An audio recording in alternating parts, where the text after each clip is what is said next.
പുതിയൊരു വീഡിയോയിലേക്ക് എല്ലാവർക്കും സ്വാഗതം. വേദയാണെങ്കിൽ എല്ലാവർക്കും പായസമൊക്കെ ഉണ്ടാക്കി കൊടുക്കുമായിരിക്കും. അമ്മയും ശ്രീജയൊക്കെ ഇങ്ങനെ കുടിച്ചുകൊണ്ടിരിക്കുന്ന സമയത്തായിരിക്കും നന്ദിനി വരുന്നത്.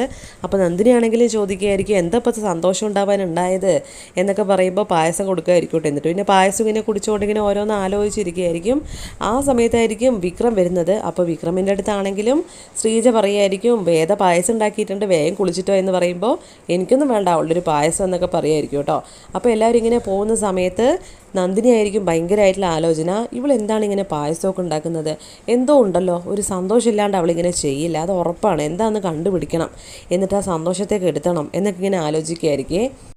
ശേഷം കാണിക്കുന്നത് രാധ തിരക്ക് പിടിച്ച് ഓട്ടോയിൽ ഇങ്ങനെ വരികയായിരിക്കും ആ ഒരു പോസ്റ്ററും കൊണ്ട്. എന്നിട്ട് പിന്നെ വിക്രമിനെ കാണിച്ചു കൊടുക്കുകയായിരിക്കും. എല്ലാവരും വിളിച്ചു കൂട്ടുന്നുണ്ട് സങ്കടം വന്നിട്ട്. എന്നിട്ട് പിന്നെ വിക്രമാണെങ്കിൽ അത് കാണുമ്പോൾ പെട്ടെന്ന് അന്തം വിടുകയായിരിക്കും ചെയ്യുന്നത്. അപ്പോൾ രാധയാണെങ്കിലും പറയും എന്തിനാണ് ഇങ്ങനെ ചെയ്തത്, എന്നെ ഇങ്ങനെ സങ്കടപ്പെടുത്തിയിട്ട് നിങ്ങൾ സന്തോഷത്തോടെ ജീവിക്കാമെന്ന് കരുതണ്ട എന്നൊക്കെ പറയുമ്പോൾ വിക്രമാണെങ്കിലും പറയുമായിരിക്കും സത്യമായിട്ടും ഞാനിതൊന്നും അറിഞ്ഞിട്ടില്ല എന്നൊക്കെ പറയുമായിരിക്കും കേട്ടോ.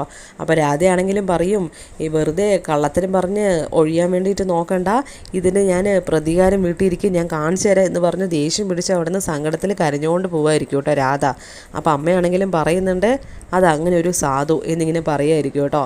അത് കഴിഞ്ഞ് കാണിക്കുന്നത് വിക്രമിന് ഫോൺ വിളിച്ച് അന്വേഷിക്കുകയായിരിക്കും കേട്ടോ രാജേട്ടനെ. എന്നിട്ട് രാജേട്ടത്ത് ചൂടായിട്ട് ഇങ്ങനെ ചോദിക്കുകയായിരിക്കും നിങ്ങൾ എന്ത് പണിയാണ് കാണിച്ചത്, എന്തിനാണ് അങ്ങനെ പോസ്റ്ററൊക്കെ ഒട്ടിച്ചത് എന്നൊക്കെ ചോദിക്കുമ്പോൾ രാജേട്ടനാണെങ്കിലും പറയുമായിരിക്കും കൊള്ളാം, നീ തന്നെയല്ലേ എനിക്ക് എഡിറ്റ് ചെയ്തിട്ട് അയച്ചു തന്നത്, അപ്പോൾ ഞാൻ വിചാരിച്ചു അവർക്ക് പണി കൊടുക്കാൻ വേണ്ടിയിട്ട് നീ മനഃപൂർവ്വം ചെയ്തായിരിക്കും എന്നൊക്കെ ഇങ്ങനെ വിചാരിക്കുകയായിരിക്കും കേട്ടോ.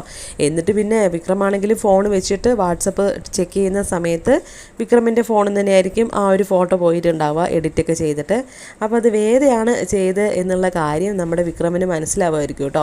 എന്നിട്ട് പിന്നെ വേഗം വേദാളെ നിൻ്റെ അടുത്ത് ആരോട് ഇങ്ങനെ ചെയ്യാൻ പറഞ്ഞത്, എൻ്റെ ഫോൺ എടുക്കാൻ ആരാ പറഞ്ഞതെന്നൊക്കെ പറഞ്ഞ് അടിക്കാനായിട്ട് ഓങ്ങുമ്പോൾ അവിടെയുള്ള ഒരു സ്വിച്ചിൽ തട്ടുമായിരിക്കും. അപ്പോൾ വേദയാണെങ്കിലും പറയും എന്താണ് ചെയ്തതിലിപ്പോൾ തെറ്റ്, അതിപ്പോൾ എന്താണ് അങ്ങനെ ആയാലും കുഴപ്പം, ഇപ്പോൾ പാർട്ടിയുടെ കൂടെ നമ്മുടെ ഒരു പിക്ചറും കൂടി വന്നു, അത്രയല്ലേ ഉള്ളൂ എന്നൊക്കെ പറഞ്ഞ് ഓരോന്നൊക്കെ പറയുന്നുണ്ടാവും കേട്ടോ. എന്നിട്ട് വിക്രമാണെങ്കിലും ദേഷ്യം വന്നിട്ട് അവിടുന്ന് പോകുന്ന സമയത്ത് നന്ദിനി വരും. എന്നിട്ട് നന്ദിനി ആണെങ്കിലും പറയും അപ്പോൾ ഇതായിരുന്നല്ലേ നിൻ്റെ സന്തോഷത്തിൻ്റെ കാരണം പായസമൊക്കെ ഉണ്ടാക്കാനായിട്ട് എന്ന് പറയുമ്പോൾ നമ്മുടെ വേദയാണെങ്കിലും ചിരിച്ചുകൊണ്ട് പറയും അതെ, ഇനി ഞാൻ ഏഴത്തിനെ കൊണ്ട് ഒരുപാട് പായസം കുടിപ്പിക്കും എന്നൊക്കെ പറയുമായിരിക്കും കേട്ടോ. ശേഷം ആ ഒരു പ്രോഗ്രസീവ് പാർട്ടിയുടെ ആ ഒരു നേതാവ് വിക്രമിനെ വിളിക്കുകയായിരിക്കും. അപ്പോൾ വിക്രമാണെങ്കിലും പറയുമായിരിക്കും സോറി സാർ, ഞാൻ അറിഞ്ഞിട്ടുണ്ടായിരുന്നില്ല, ആ ഒരു വേതാളം ഒപ്പിച്ച പണിയാണ് എന്നൊക്കെ പറയുമ്പോൾ വേതാളോ അത് ആരാ എന്ന് ചോദിക്കുമ്പോൾ അവളുണ്ടല്ലോ അവൾ തന്നെ എന്ന് പറയുമായിരിക്കും കേട്ടോ. നിൻ്റെ ഭാര്യ അല്ലേ എന്നൊക്കെ ഇങ്ങനെ പറഞ്ഞിട്ട് അയാളാണെങ്കിലും അങ്ങനെ പറയുന്നുണ്ടാവും. അപ്പോൾ വിക്രമാണെങ്കിലും പറയും ഞാൻ എത്രയും പെട്ടെന്ന് ആ പോസ്റ്ററൊക്കെ നീക്കം ചെയ്തോളാം, ക്ഷമിക്കണം സാറേ എന്നൊക്കെ പറയുന്ന സമയത്ത് അയാളാണെങ്കിലും പറയും ഒരു കുഴപ്പമില്ല, ഇനിയിപ്പോൾ കാര്യങ്ങൾ അങ്ങനെ തന്നെ നിൽക്കട്ടെ, ഇനി വരുന്ന മീറ്റിങ്ങിൽ നിങ്ങൾ രണ്ടുപേരും ഉണ്ടായിരിക്കണം എന്നൊക്കെ പറയുമായിരിക്കും കേട്ടോ. അപ്പോൾ അല്ല ഞങ്ങൾ രണ്ടുപേരും എന്തിനാണെന്നൊക്കെ ചോദിക്കുന്ന സമയത്ത് എന്തെങ്കിലും ഒരു കാര്യമില്ലാതെ ഞാനങ്ങനെ പറയില്ലെന്ന് അറിയാലോ നിനക്ക്, നിങ്ങൾ രണ്ടുപേരും ഉറപ്പായിട്ടും ആ ഒരു സമ്മേളനത്തിന് ഉണ്ടായിരിക്കണം, രണ്ടുപേരും ഒരുമിച്ച് വന്നേ മതിയാവുക എന്നൊക്കെ പറയുമായിരിക്കും കേട്ടോ. അപ്പോൾ വിക്രമാണെങ്കിലും ശരി സാർ എന്നൊക്കെ പറഞ്ഞ് ഫോൺ വെക്കുകയായിരിക്കേ. ശേഷം കാണിക്കുന്നത് വേദയുടെ വീടായിരിക്കും. അവിടെ എല്ലാവരും ഭക്ഷണം കഴിച്ചുകൊണ്ടിരിക്കുന്ന സമയത്ത് വേദയുടെ അനിയത്തിയാണെങ്കിലും പറയുമായിരിക്കും അച്ഛൻ്റെ ബർത്ത്ഡേ അല്ലേ നാളെ, നമുക്ക് നല്ലപോലെ ആഘോഷിക്കണം എന്നൊക്കെ ഇങ്ങനെ പറയുമായിരിക്കും കേട്ടോ. അപ്പോൾ നമ്മുടെ അമ്മയാണെങ്കിലും പറയുന്നുണ്ട് എല്ലാ ബർത്ത്ഡേക്കും വേദയായിരുന്നു നല്ലപോലെ ആഘോഷങ്ങൾക്ക് മുമ്പിൽ നിന്നിട്ടുണ്ടായിരുന്നത്, അവളായിരുന്നു എല്ലാം ചെയ്തിട്ടുണ്ടായിരുന്നത് എന്നൊക്കെ പറഞ്ഞിങ്ങനെ വേദയുടെ കാര്യം പറയുന്ന സമയത്ത് അച്ഛന് ദേഷ്യം വരുമായിരിക്കും കേട്ടോ വേദയുടെ പേര് കേൾക്കുമ്പോൾ. എന്നിട്ട് ദേഷ്യപ്പെട്ടിട്ട് പറയും ആരും ഇവിടെ ബർത്ത്ഡേ ആഘോഷിക്കേണ്ട, ഒന്നും ആഘോഷിക്കേണ്ട എന്ന് പറഞ്ഞ് ഭക്ഷണം പോലും കഴിക്കാതെ എഴുന്നേറ്റ് പോവായിരിക്കും കേട്ടോ. അപ്പോൾ അമ്മയാണെങ്കിലും പറയും ഇപ്പം മുത്തശ്ശിയുടെ മടിയിൽ തലവെച്ചിരുന്ന് കരയുന്നുണ്ടാവും അച്ഛൻ, ഞാനിപ്പോൾ വേദയുടെ പേര് പറഞ്ഞുകൊണ്ടാണ് അച്ഛന് സങ്കടം വന്നത് എന്നൊക്കെ പറയുമായിരിക്കും. അത് കഴിഞ്ഞ് മാറി നിന്ന് വർഷയും ശ്രീകാന്തും ഇങ്ങനെ സംസാരിക്കുകയായിരിക്കും കേട്ടോ. എന്നിട്ട് ശ്രീകാന്ത് ആണെങ്കിലും പറയുന്നുണ്ട് അച്ഛൻ്റെ മനസ്സിൽ നല്ല വിഷമമുണ്ട്, പുറത്തിങ്ങനെയൊക്കെ കാണിക്കുന്നുണ്ടെങ്കിലും വേദ പോയതിലുള്ള സങ്കടമാണ് അച്ഛന് മുഴുവനും, വേദ വന്നാലേ ഇനി എല്ലാ സങ്കടവും മാറുള്ളൂ, എല്ലാ ബർത്ത്ഡേയും വേദ നല്ല രീതിക്ക് ആഘോഷിച്ചുകൊണ്ടിരുന്നതാണ്, അതുകൊണ്ട് അച്ഛൻ ഇത്തവണ വേദയില്ലാത്തതുകൊണ്ട് വല്ലാത്ത സങ്കടം ഉണ്ടാവും എന്നൊക്കെ ഇങ്ങനെ പറയുമായിരിക്കും കേട്ടോ. അപ്പോൾ വർഷയാണെങ്കിലും വലിയ താല്പര്യത്തോടെ ഒന്നും ആയിരിക്കില്ല വേദയുടെ കാര്യം സംസാരിക്കുന്നത്. അപ്പോൾ അങ്ങനെ പറയുന്ന സമയത്ത് ശ്രീകാന്ത് ആണെങ്കിലും പറയും എന്താ നിനക്ക് വേദയുടെ കാര്യം പറയുമ്പോൾ എന്താണ് മുഖത്തിനൊരു മാറ്റം എന്ന് ചോദിക്കും കേട്ടോ. അപ്പോൾ വർഷയാണെങ്കിലും പറയും എനിക്കെന്ത് മാറ്റം, എനിക്ക് ഒരു കുഴപ്പമില്ല, അങ്ങനെ എനിക്ക് എന്തെങ്കിലും കുഴപ്പമുണ്ടോ എന്നുണ്ടെങ്കിൽ ഇങ്ങോട്ടേക്ക് വേദ വരണമെന്ന് ഞാൻ ആഗ്രഹിക്കില്ലല്ലോ എന്നൊക്കെ പറഞ്ഞിങ്ങനെ ഓരോന്നൊക്കെ പറഞ്ഞ് ഒഴിഞ്ഞു മാറുമായിരിക്കും കേട്ടോ നമ്മുടെ വർഷയാണെങ്കിലും. അത് കഴിഞ്ഞ് കാണിക്കുന്നത് വേദയായിരിക്കും. വേദയാണെങ്കിൽ കഴിക്കാനുള്ള ആഹാരമൊക്കെ ഉണ്ടാക്കി വെക്കുമായിരിക്കും കേട്ടോ വേദയ്ക്ക് വേണ്ടിയിട്ട്. അപ്പോൾ ശ്രീജി ആണെങ്കിൽ വന്ന് പറയുന്നുണ്ട്, ഒറ്റയ്ക്ക് ഉണ്ടാക്കി കഴിക്കുമ്പോൾ സങ്കടം ഉണ്ടാവില്ലേ എന്നൊക്കെ പറയുമ്പോൾ, ഇല്ല കുഴപ്പമില്ല, എനിക്ക് എപ്പോഴും നിങ്ങളുടെ കൂടെ ഇരുന്ന് കഴിക്കാനൊക്കെയാണ് ആഗ്രഹം, പക്ഷേ അച്ഛൻ അംഗീകരിക്കുന്നത് വരെ ഇങ്ങനെയൊക്കെ പോട്ടെ എടുത്തി എന്നൊക്കെ പറഞ്ഞ് ഭക്ഷണമൊക്കെ ഉണ്ടാക്കിയായിരിക്കും കേട്ടോ.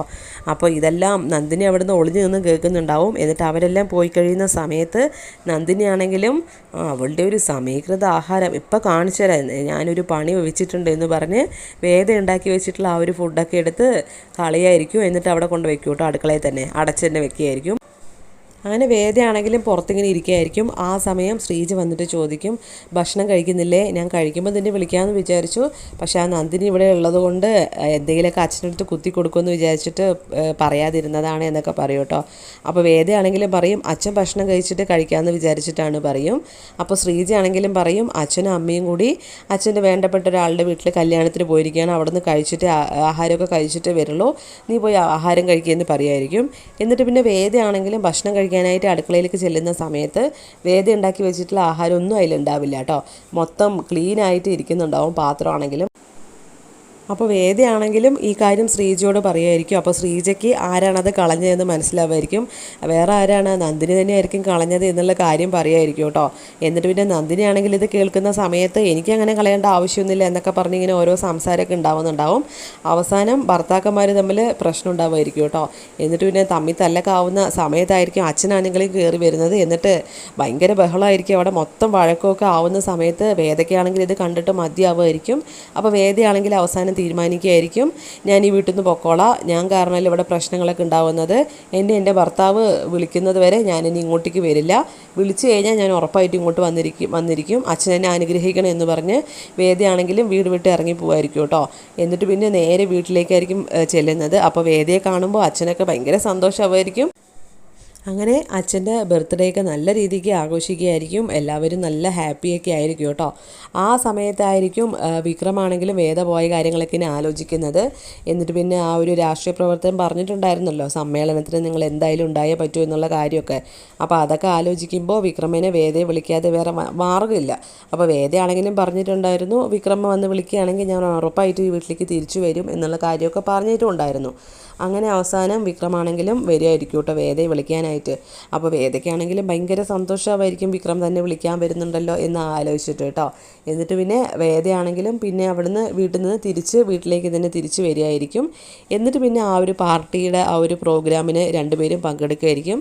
അപ്പോൾ വേദയാണെങ്കിലും വിചാരിക്കുകയായിരിക്കും, ഇനിയിപ്പോൾ എല്ലാവരും ഈ നാട്ടുകാരുടെ മുമ്പിൽ വെച്ചിട്ട് എല്ലാവരും ഞങ്ങളെ അംഗീകരിക്കുമല്ലോ എന്നുള്ള ആ ഒരു സന്തോഷത്തിലായിരിക്കും നമ്മുടെ വേദയാണെങ്കിലും. അതേസമയം വേദ വീണ്ടും തിരിച്ചു പോയതിൽ വീണ്ടും സങ്കടത്തിലാവുമായിരിക്കും വേദയുടെ അച്ഛനും കുടുംബമൊക്കെ കേട്ടോ.